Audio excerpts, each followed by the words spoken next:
В этом видео я расскажу вам о том, как люди выяснили, куда уходит душа после смерти биологического тела, как построили дорожные карты этого путешествия и разобрались в некоторых аспектах устройства потустороннего мира, который ожидает каждого из нас по завершении нашего земного пути.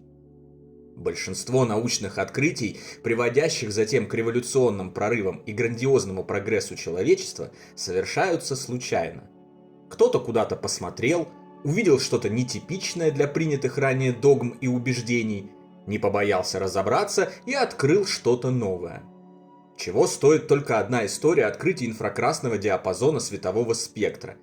Поинтересуйтесь этой удивительной историей. Сейчас уже мало кто помнит об этом, но она очень показательна. Не исключением в этом смысле стало и развитие регрессивного гипноза. Специалисты-гипнологи по всей планете год за годом отправляли своих пациентов при помощи него в прошлые жизни. И в какой-то момент, не сговариваясь друг с другом, наблюдали странное явление.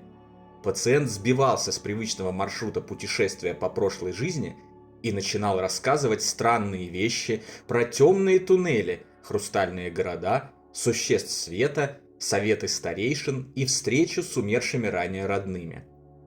Некоторые из гипнотерапевтов посчитали это бредом и отмахнулись.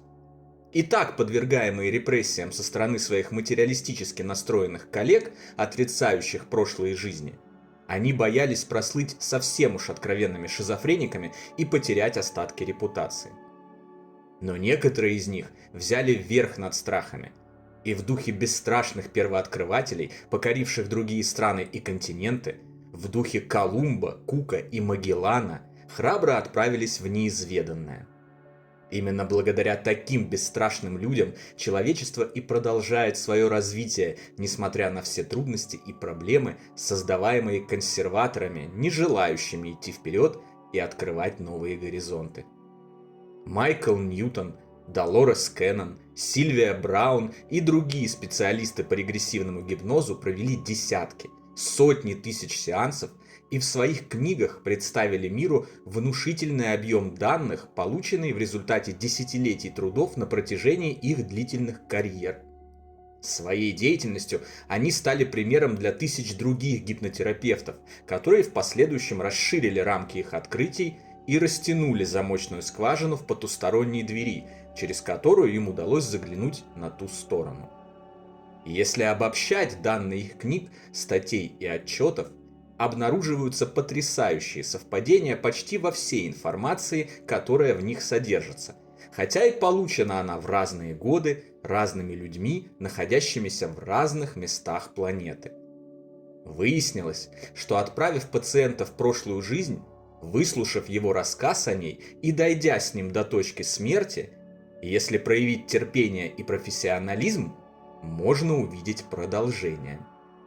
Большинство пациентов после смерти в прошлой жизни взмывает над телом, видит его со стороны, встречает своих духовных наставников, посещает собственные похороны, а затем отправляется в другой мир, полный удивительных вещей и событий. То есть проявляют в своих описаниях невероятное сходство с тем, что рассказывают люди, испытавшие клиническую смерть и околосмертные переживания – ОСП. Протоколы сеансов гипноза содержат сведения об энергетическом исцелении души на пути в духовный мир, процессе ориентирования, просмотре многомерного фильма о прошедшей жизни, встречах с существами света и умершими ранее родными и любимыми, совете старейшин, который помогает сделать выводы и поставить перед собой новые задачи на следующие воплощения. Согласитесь, все это мы уже наблюдали в других исследованиях. Древних верований, ОСП, спиритической коммуникации, видений на смертном одре, посмертной коммуникации и других. Гипнотерапевты вместе с пациентами выяснили, что душа приходит в земной физический мир не единожды. Она воплощается там снова и снова, проходя материальный опыт на Земле с целью духовного развития и возвышения над собой прежней. И вместе с тем она не прекращает своей деятельности в мире духовном, нашем общем прекрасном доме. Специалисты по гипнозу, как и другие исследователи потустороннего мира, действовавшие до них другими методами и инструментами познания, вслед за своими коллегами узнали, что на том свете кипит жизнь, идет процесс бесконечного развития и обучения миллиардов душ. Они увидели, что на своем пути мы обретаем надежных друзей и помощников, встречаем родственные души и прикипаем к ним на целую вечность. Идем с ними рука об руку и все вместе стремимся стать лучше, чтобы наполнить все сущее любовью и добром. На этом непростом пути каждой душе помогают духовные наставники и другие величественные сущности, под неусыпным и любящим взглядом нашего общего Отца, в любой момент готовые прийти нам на помощь советом и делом. Но и сами мы, как говорится, не лыком шиты. Бесстрашно спускаясь в тяжелый материальный мир, мы проходим необходимые уроки и испытания, взаимодействуя между собой и вместе разыгрывая драматический спектакль жизни с потерями, горем, болезнями и страданиями, чтобы по его завершении вернуться домой под шквал аплодисментов наших духовных друзей, получив новый, заслуженный уровень развития. Доктору Майклу Ньютону за более чем 40 лет его деятельности удалось наиболее подробно изучить наш общий духовный дом и создать дорожные карты мира, по которому душа путешествует после завершения воплощения на Земле. Свои выводы он изложил в книгах «Путешествие души» и «Предназначение души». Доктор Ньютон определил уровни развития душ, выявил их связи между собой, способы влияния друг на друга в земной жизни и на той стороне. И даже разобрался в отличительных знаках наставников и старейшин, свидетельствующих об их специализации и подсказках нам в наших задачах. Интерпретации того или иного специалиста по гипнозу, безусловно, могут включать в себя влияние его личности, а также личности его пациентов и искажать полученные результаты. Это нужно всегда держать в голове и внимательно сопоставлять информацию, находя в ней совпадения и понимая, что на самом деле разные люди говорят об одном и том же, просто разными словами и разными образами, с учетом структуры своей личности. Поэтому методы и выводы разных гипнотерапевтов могут несколько отличаться и в чем-то даже противоречить друг другу, но в целом весь массив полученных ими данных обнаруживает потрясающие совпадения в том, что касается продолжения жизни после смерти физического тела, и в целом согласуется с другими исследованиями потустороннего мира, от околосмертных переживаний до спиритической коммуникации.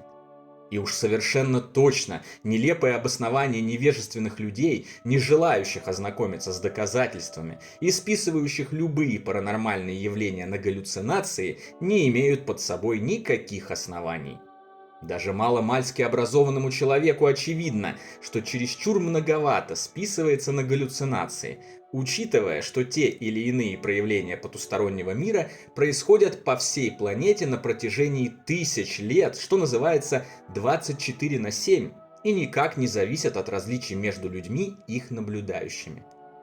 Миллионы пациентов, прошедших через сеансы регрессивного гипноза в жизнь между жизнями за несколько десятилетий с момента его открытия, в своих описаниях также обнаруживают множественные совпадения между собой, хотя большинство из них до тех пор ничего не знали о регрессивном гипнозе и чужом опыте.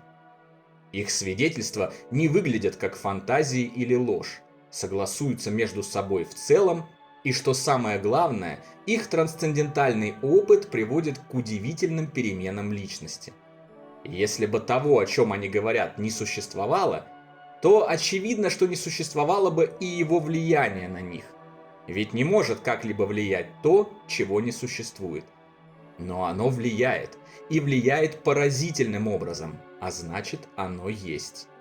Прошедшие сеанс в жизнь между жизнями избавляются от психических проблем, становятся добрее, осознают важность любви, прощения, очищения от эгоизма, бескорыстного служения другим людям и необходимости оказания помощи тем, кто в ней нуждается.